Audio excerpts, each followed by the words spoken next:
మొన్న 14వ తేదీ ఆస్ట్రేలియాలోని బోండీ బీచ్ దగ్గర హనుకా ఫెస్టివల్ జరుగుతూ ఉంది. ఇది Jewish festival. Most of the Jews people ఇజ్రాయెల్లో అండ్ వేరే అదర్ కంట్రీస్లో ఉన్నప్పటికీ ఇదే జ్యూస్ పీపుల్ ఆస్ట్రేలియాలో కూడా చాలామంది ఉన్నారు. అప్పుడే ఒక దారుణమైన సంఘటన జరిగింది. ఇద్దరు పవర్ఫుల్ గన్స్ పట్టుకొని ఫైరింగ్ స్టార్ట్ చేశారు.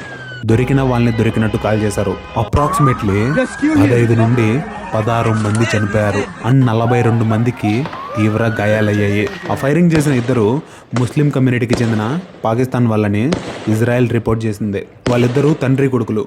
50 ఏళ్ల సజీద్ అక్రమ్ అండ్ అతని కొడుకు 24 ఏళ్ల నవీద్ అక్రమ్. దొరికిన వాళ్ళని దొరికినట్టు చంపుతుంటే కొంతమంది ప్రజలు దాక్కుంటే మరికొందరు పారిపోవడానికి ప్రయత్నిస్తున్నారు. అక్కడే కాఫీ షాప్ దగ్గర అహ్మద్ అనే వ్యక్తి తన బంధువుతో ఉన్నాడు.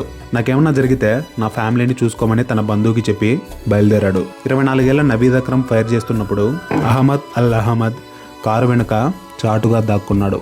సమయం చూసి వెనుక నుండి వెళ్ళి అతన్ని పట్టుకున్నాడు. నవీద్ అక్రమ్ విడిపించుకోవడానికి ట్రై చేసి అహ్మద్నే కాల్చాలనుకున్నాడు. బట్ అహ్మద్ గన్ లాక్కొని వాడికే గురిపెట్టాడు.